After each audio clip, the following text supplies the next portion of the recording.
about. If I wanted to fight loser Vikings, I'd go to Minnesota. You want to fight?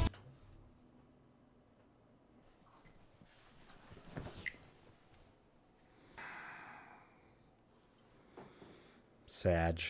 I'll try to continue.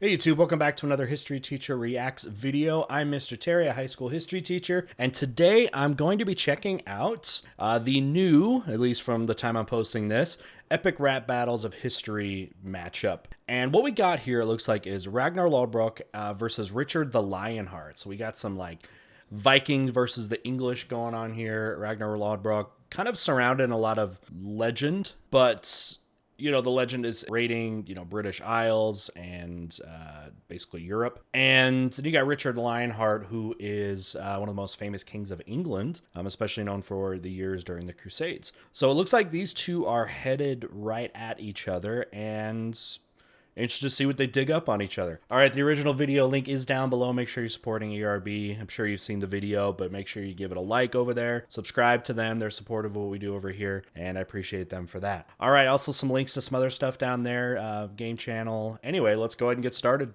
2, 1. All right, let's get started here. This video is sponsored by Rise of Kingdoms.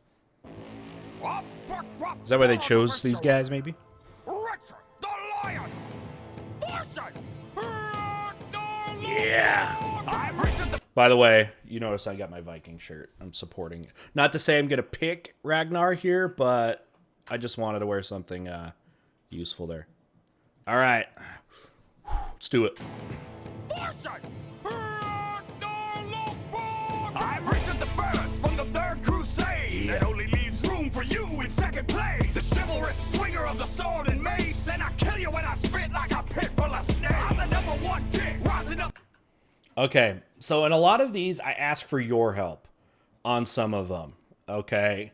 Not claiming to be an expert on either of these characters. That's why I do my channel. Pit full of snakes.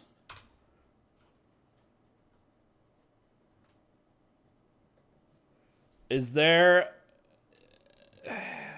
a reference here I'm missing? I think of, like, Indiana Jones, The Last Crusade, pits of snakes and stuff like that. Help me out there. By the way, Third Crusade here, and this was probably the most famous of the Crusades, where Richard the Lionheart met up with Saladin, and probably the two most famous figures, really, of the Crusades, and were supposedly, they came to like respect each other, even though it was a Saladin victory for, if you want to break it down simply by Christians and Muslims, a Muslim victory. And mace, and I kill you when I spit like a pit full of snakes. I'm the #1 dick rising up to make you feel small. My battering ram slams through your shield wall. I'll announce at the next of your things that I'm chopping through your family like boneless wings. Of course you got avenged by a kid with no bones. Your own story ended worse than Game of Thrones. Your son killed your ex killed your wife. I'm the Lion King, man, but that's a messed up circle of life. Okay. Bunch of references I'm gonna need help on already. Beat with someone with no bones. Someone hook me up with some info on that one.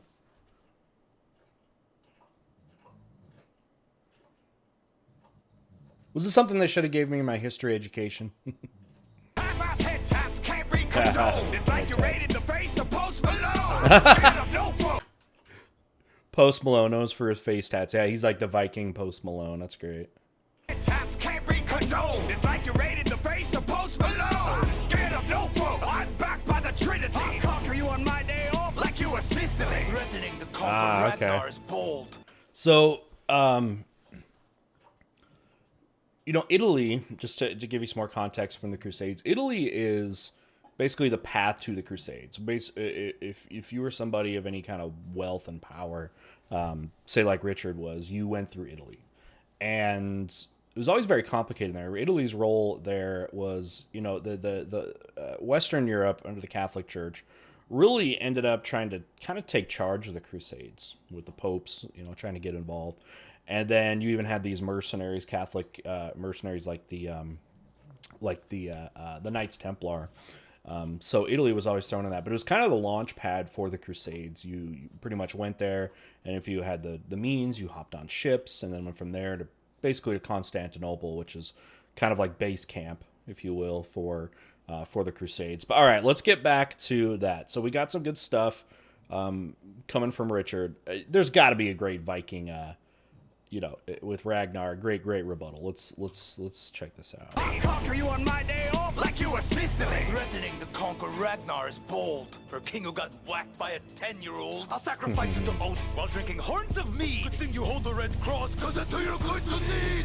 You built your army by raising English taxes. I raised my army taxing English asses with my axes. And who are you to talk about? So the Raider Vikings, they part of their economy for some of these groups was raiding. They'd go in to these parts and get into Western Europe. So you got like Normandy or southern England, or just the British Isles in general, and known for those raids of taking the wealth there. Some great memes about that stuff of, hey, that this monastery, the monks randomly disappeared, and the Vikings rescued their treasures after the monks randomly disappeared. Great meme there, by the way. All right, let's get back to you. Your old lady can't feel the love on any night.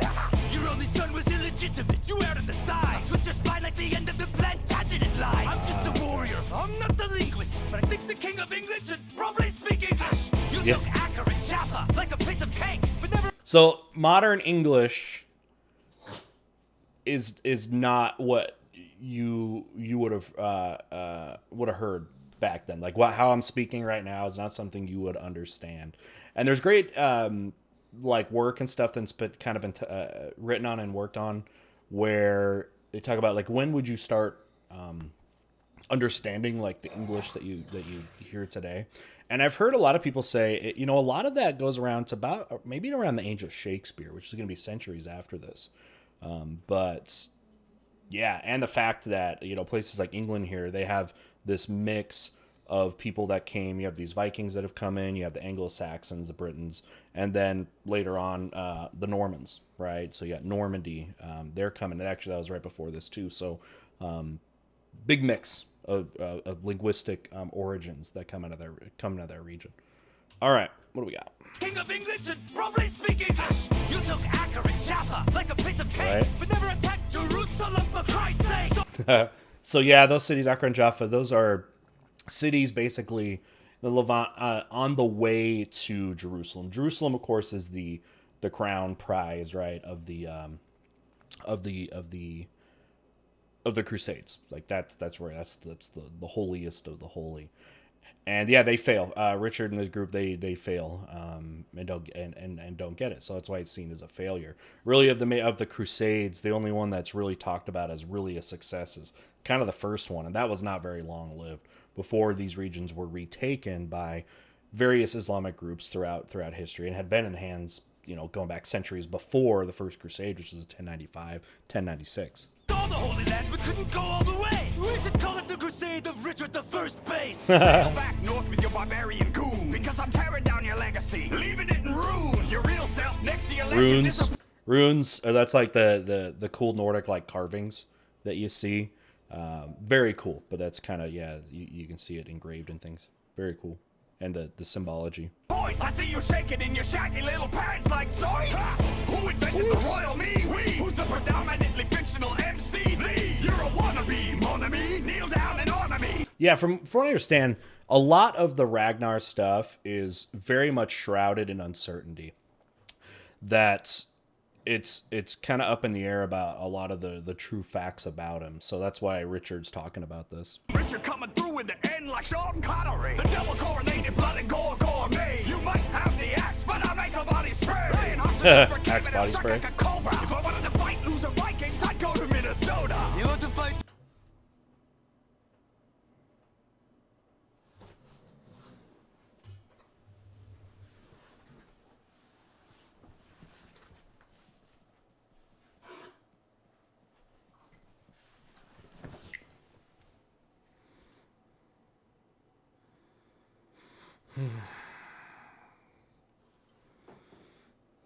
Sag.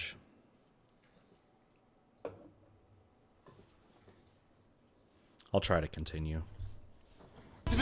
Take off the tin shirt. They I'll be diss my waiting team. in my birthday suit, going berserk. Ding dang dong, morning bells. Ah, Berserkers. Yes. Let's talk about I'll Berserkers. be waiting in my birthday suit, going berserk. So there's this whatever idea that the Berserker Vikings here, whatever, they had this like crazy strength and aggression that they would get. And the rumor was that they were basically on like shrooms, on some kind of drugs or something that like amped them up. And they had, again, like crazy strength and aggression that came along with it. Very cool. I don't know if we know exactly what they could have been taking or something to make them crazy like that. But I think it's a really interesting part of history where we have these soldiers that are just like amped up pretty much on drugs. Take off the tin shirt. I'll be waiting in my birthday suit, going berserk. Yeah, and I think they did. I think they would like strip their clothes off, if I remember right. Correct me wrong. I know we got some like the Viking debate lords in chat out here and in the comments. Bells warn about me at the break of dawn, and I'm putting you to sleep like your brother John. Living monks and chunks on Northumbrian lawns, as I'm the Northumbria, spawn. where we're from. You couldn't even beat a salad in a fight.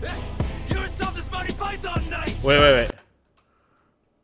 Okay, so there's a salad in You couldn't even beat a salad in a fight. Okay, so the words like down below, I was wondering, you know, it's Saladin. So the play on word, Saladin was the leader of the Islamic side of things in the Crusades that Richard fought in the Third Crusade. I wonder if they would do more of a play on words, but they actually did salad in rather than Saladin, one word. You're a soft Monty Python nights. Yeah. You went from chainmail to chained up in jail to mommy trained England to pay for your bail. But no king's ransom will save you from these bars, son. I'm eating you alive like the gangrene you died from. Oh, rip.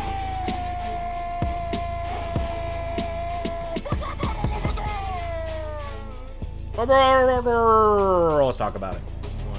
Okay, I had to make sure I supported, so we had a shirt change, we had a wardrobe change to stand up for the Vikings after a brutal burn by Rich and Lionheart. Now, let's go ahead and talk about the video, though, and who we think won. I liked Ragnar. That's what I thought. I mean, put what you thought in chat, who you think kind of won this. It did seem like Ragnar got more lines, though. I don't know if anyone has looked at that. Look at it and let me know if, you know, count the lines, the bars, whatever he got. It's like, it just felt like he was on more, like he was able to talk more. But I thought the lines were good. And it's easy with like Richard, he is an easier target because he loses essentially in the Crusades. And you could just poke fun at that. But it was pretty good. I thought that Ragnar didn't just keep harping on that over and over. I mean, he kind of did, but not as much as maybe you could have. Like, that wasn't the only thing. Talk about dying from gangrene and problems with his family and stuff like that. And bankrupting his country pretty much to fight the Crusades by raising taxes. But then in the flip side, it's kind of harder for Ragnar because so much of it is based off of legend. Like, what do you go after there? You can go at him like he did with saying, you know, you're a barbarian, like the Vikings are or whatever. But nevertheless, I thought Ragnar took that away. So I am going with Ragnar. All right, guys, I had a bunch of questions throughout the video. Be sure to let me know. And one reason I do these videos is to help learn because there's so much knowledge out here in the community. I know a lot of you guys are into this stuff, especially Middle Ages stuff, and I love it too, but there's so much deeper when you get into individual stories and legends, especially surrounding these guys. So any of the questions that I had in there, feel free to comment down below and let me know what you think. But great, good to see Epic Rap Battles are coming back with some more historical figures. And that's what I like too, is like this, what I really appreciate is the historical figures. They do all those like modern characters and stuff, and for me, like what I do on this channel, I love this stuff more, and I want to see more of historical figures, you know what I mean? So hopefully we can keep pushing them to do that, because there's, I mean, pretty much an endless amount of matchups. By the way, you should, you know, how they comment over there on what you should put on there, like what matchups you should put there. tell me what kind of matchups you think would be cool, historical matchups that maybe they haven't done yet over at ERB, and put them down in the comments too. It'll be interesting to see what you guys got coming out of the history community there.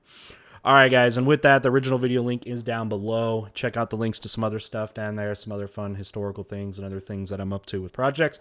And with that, we'll see you next time. Bye.